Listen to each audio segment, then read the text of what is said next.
Afternoon Blackmates and to Sir Cortal. Today, Group 2 will be presenting about Kartilya ng Katipunan. So, to give you a head start about our discussion, we provided an overview of the topics which we will be discussing, and this includes Emilio Jacinto's biography, the contextual background of Kartilya, its 14 rules, its teachings and analysis, and most importantly, the summary and conclusion of our discussion. So moving on with the group introductory, I am Claire Daniel Panta, the leader of Group 2, together with my members, Ms. Ahmad, Ms. Balocon, Ms. Brocales, Mr. Cabarogis, Mr. Costales, Ms. Eco, Ms. Valaria, Ms. Morilla, and Ms. Ordonio. So let us start by providing you a biographical data of Emilio Jacinto, the author of Kartilya ng Katipunan. My name is Belana Ahmad. So this is the brief introduction for Emilio Jacinto. So Emilio Jacinto is a prominent figure in Philippine history, play a pivotal role and fight for Philippine independence from Spanish colonial rule. So his life and contribution are testifies the spirit of patriotism and relevance. So Emilio Jacinto was born on December 15, 1875 in Tondo, Manila, into a humble family. So his family modest circumstance meant that he experienced the hardship endured by ordinary Filipino under the Spanish colonial rule. So his father is Mariano Jacinto, worked as a laborer, while his mother is Josefa Dizon, come from a family with a history of resisting Spanish oppression. So, growing up in this mood circumstance, Emilio witnessed firsthand the injustice and hardship faced by ordinary Filipino under the Spanish rule. So, these humble beginnings install in Emilio Jacinto as a strong sense of empathy for his fellow countrymen and a burning desire for justice and independence. So, despite limited formal education, Emilio possessed a insatiable thirst for knowledge. He devoured books and was profoundly influenced by the writings of Filipino reinforcement like Jose Rizal. His exposure to the revolutionary fervor of the Katipunan, led by Andres Bonifacio, ignited his passion for the cause of independence. So, next is his work. Works and contribution of Emilio Jacinto. So, ang isa sa mga contribution niya ay ang pagiging utak ng Katipunan. Bakit nga ba siya tinawag na utak ng Katipunan? Tinawag siyang ganito dahil sa kanyang aking katalinutan. Tumulong din siya upang pamunahan ng mga Pilipino para sa ating kalayaan.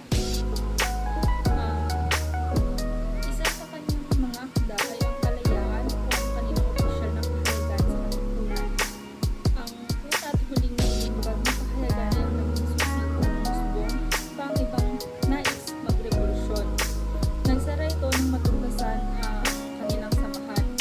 Ang lugar kung saan nila ginagawa ang kahayagan ay sinira ng mga kasapi ng Katipunan upang iwasan ang kanilang pagkahuli.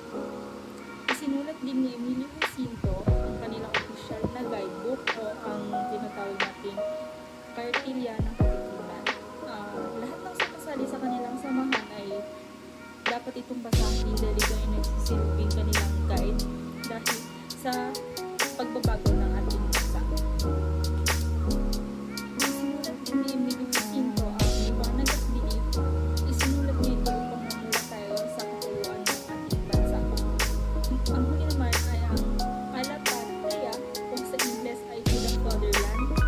Sinasabi dito sa tulang ito na ang tunay na makabayan ay handang isuko ang kanyang pansariling hangarin para sa pagmamahal sa ating bayan. The contextual background of the Kartilya ng Katipunan, it is an important historical document in the Philippines written by Emilio Jacinto.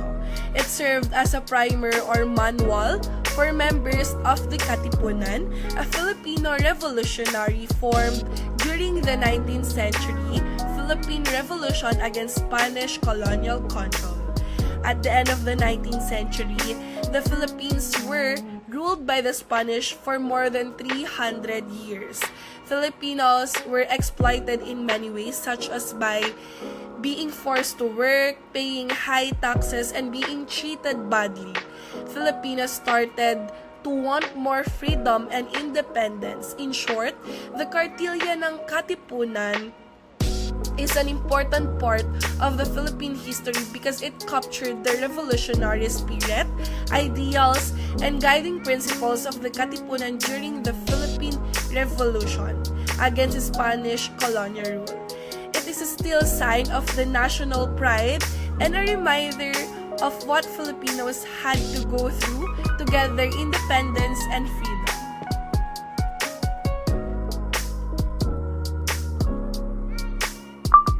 Kartilya key principle and idea were the significance of love for the country, equality among the Filipinos, and rejection of harsh foreign domination.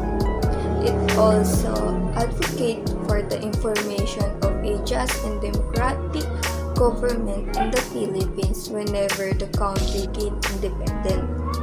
And the Kartilya ng Katipunan was instrumental in generating support for the Philippines Revolution, encouraging a generation of Filipino to join the fight for the freedom.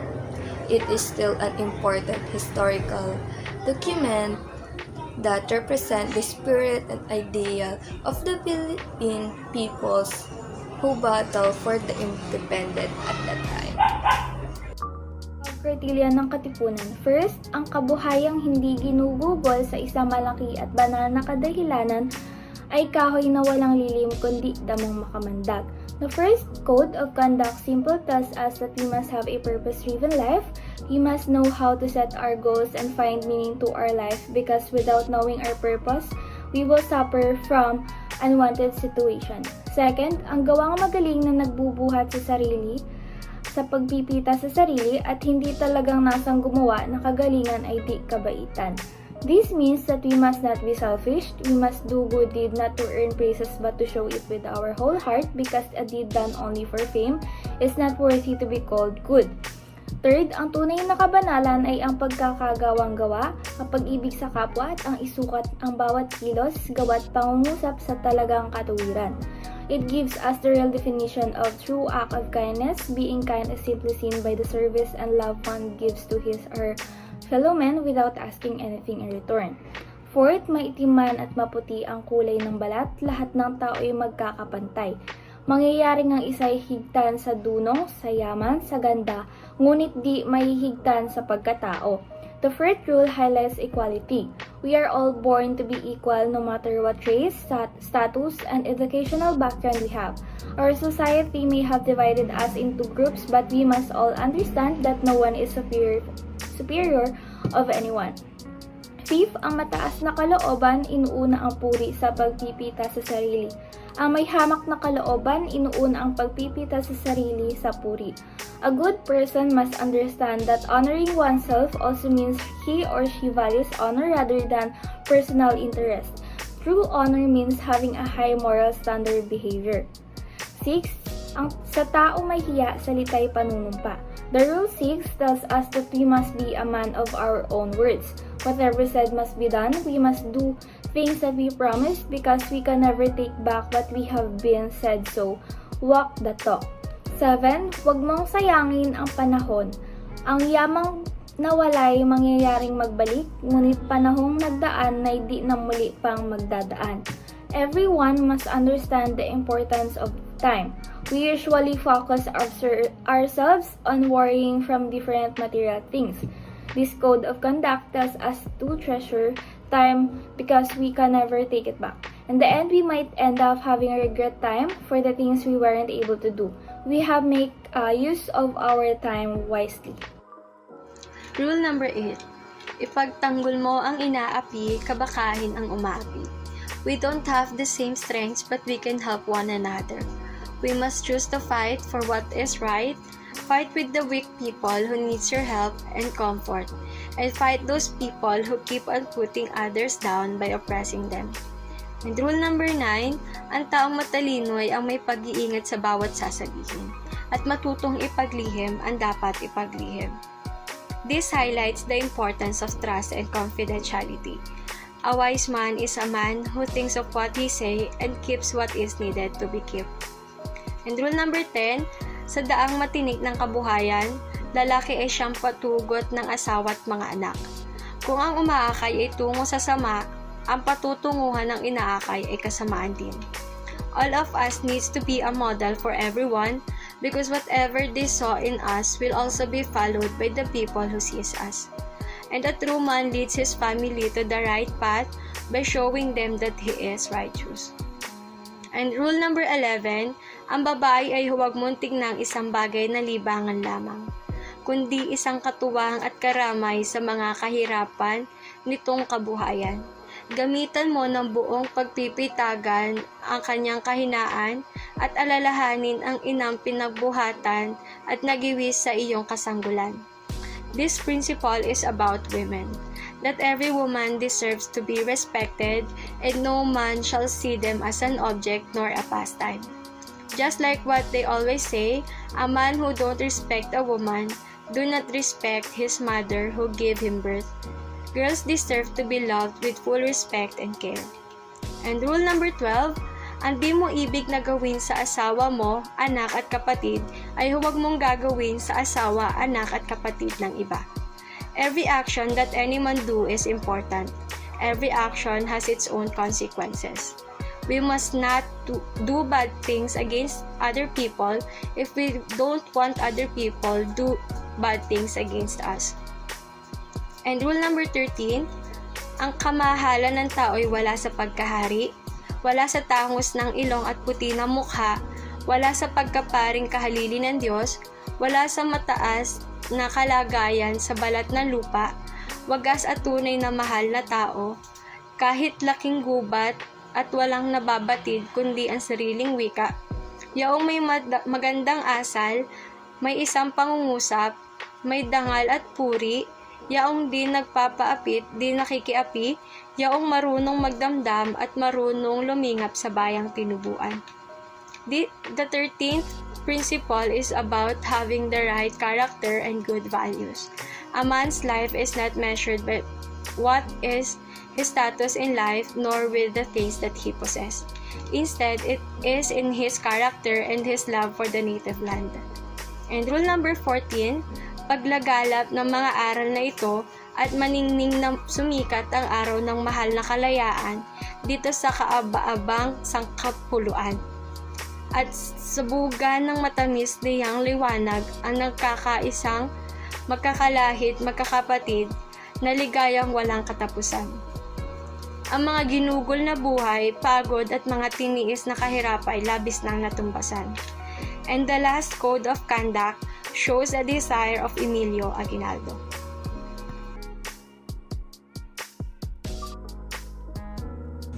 Now, let me discuss the 13 teachings of Kartilya. So first is spending life for a cause. This goes with the saying that a life that is not consecrated to a lofty and reasonable purpose is a tree without a shade. If not, then it is a poisonous weed. Hence, this tells us to find our purpose in life and have a cause or principle to fight for life to be meaningful and worth it, because this will ignite our spirit to live more freely and happily. Second is kindness, which means to do good for personal gain and not for its own sake. So we offer kindness and generosity to help people because we want to actually help them and not because we want something beneficial from them in return. Then third is holiness. Kartilya teaches us to be charitable and love one's fellow creature and to adjust to one's conducts, acts, and words to what is in itself reasonable. Then fourth is equality of man. So this is crucial in our society because this teaches us to have fair and equal treatment towards our fellow men, whether our skin may be black or white or we have different social statuses. we are all born equal and there should be no superiority by knowledge, wealth, beauty, and nature. Then fifth is honor, which teaches us that an honorable man prefers honor to personal gain, while a scoundrel gains to honor.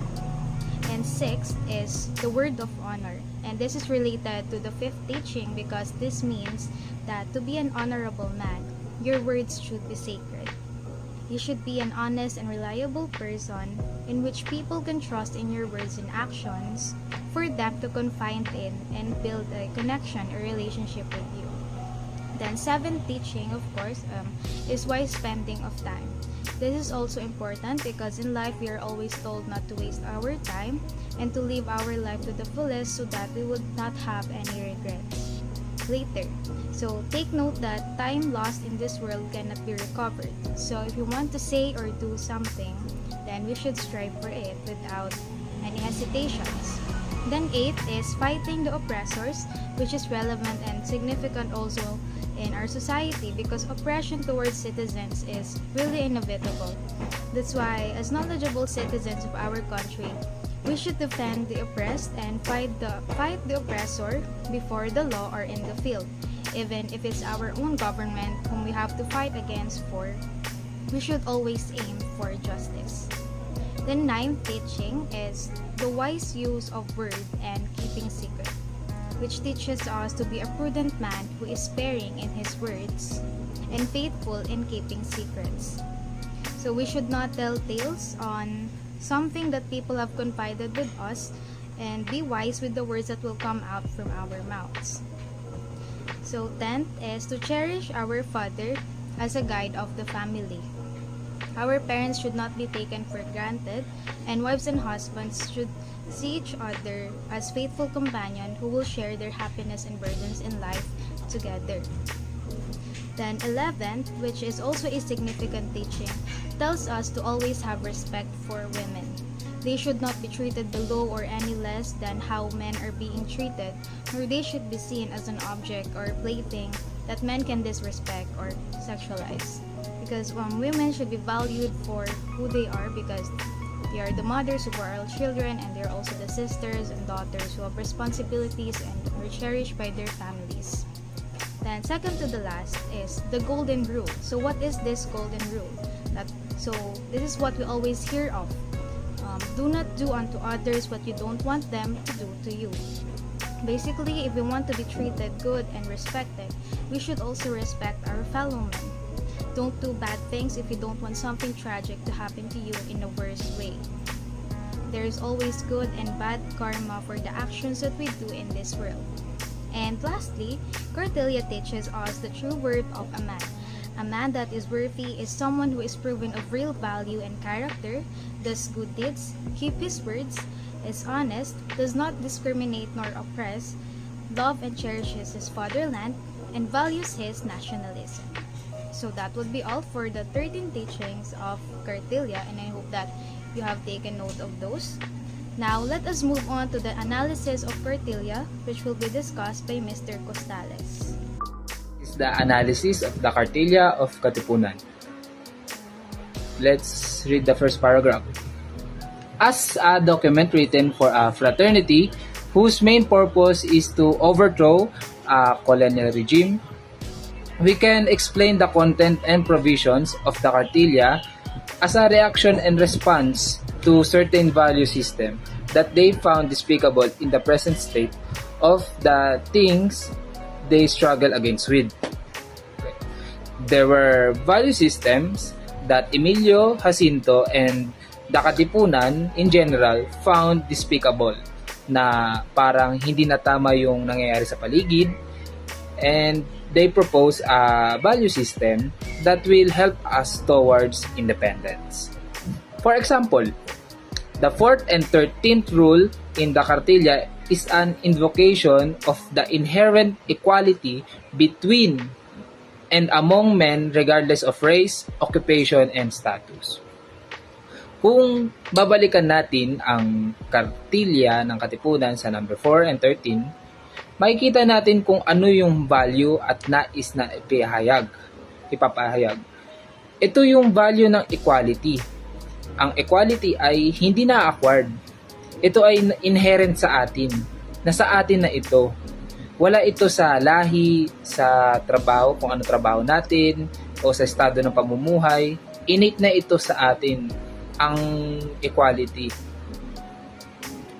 Next, in the context of the Spanish colonial era, where the Indios were treated as the inferior of the white Europeans, the Katipunan saw it that the alternative order that they wished to promulgate through their revolution necessarily destroy this kind of unjust hierarchy. Next slide. Aside from this, the Kartilya was instructive not just of the Katipunan's conduct towards other people, but also for the members' development as an individual in their own rights. Generally speaking, the rules in the Kartilya can be classified as either directed to how one should treat his neighbor or to how one should develop the conduct of oneself. Both are essential to the success and fulfillment of the Katipunan's ideals. Magandang tanghali, ako si Manzel Cabarugis, ang mag-uulat para sa konklusyon ng Kartilya ng Katipunan. Sa kabuuan, dahil sa epekto ng Kartilya sa mga miyembro ng KKK, ay tuluyan ng nabago nito ang paraan ng paggalaw o sistema ng grupo. Nagsilbi itong personal na code of ethics ng grupo at parusa ang kahaharapin ng mga miyembrong nabigong sundin ang mga alituntunin nito. Hindi rin makakasali sa grupo ang mga aspirante na hindi sumunod sa Kartilya. Bukod pa rito, ipinakita rin ng dokumentong ito na ang KKK ay hindi lamang mga mandirigma, kundi na rin pati moral na revolusyonaryo. Sa pamamagitan ng pag-impluwensya ng Kartilya sa mga normal na mamamayan, ay pinatunay nito ang epekto at respeto ng mga tao sa KKK. Magandang araw, ako si Julie May Eco at ito ang buod ng Kartilya ng Katipunan. Sa kabuuan, ang Kartilya ng Katipunan ang nagsilbing gabay para sa mga Katipunero ng mga tuntunin sa buhay na kanilang dapat sundin. Magmula sa nararapat na asal bilang isang tao hanggang sa mga natatanging ugali bilang isang Pilipino. Sa limitadong bilang na 14 na prinsipyo ng batas ay natalakay ng mga tuntuning moral at etiko na kailangang pairanin sa bawat Pilipino. Binibigyang diin ito ang pagmamahalan at pagtutulungan sa isa't isa, pananampalataya sa katuwiran at pangangalaga ng dangal at dignidad bilang isang tao. Gayunpaman, nakabatay din ito sa mga pangunahing demokratikong prinsipyo tulad ng pagkakapantay-pantay ng tao, anuman ang kulay ng balat, antas ng ekonomiya at antas ng edukasyon. Pinangaral din niya ang mataas na paggalang sa kababaihan at ang mabigat na responsibilidad ng mga lalaki sa pag-aalaga sa kanilang asawa at mga anak. Sa wakas, binigyan diin ang pagmamahal ng mga miyembro sa kalayaan at kahandaang ialay ang buhay para sa bayan. At dito nagtatapos ang pag-uulat ng aming grupo ukol sa Kartilya ng Katipunan na isinulat ni Emilio Jacinto.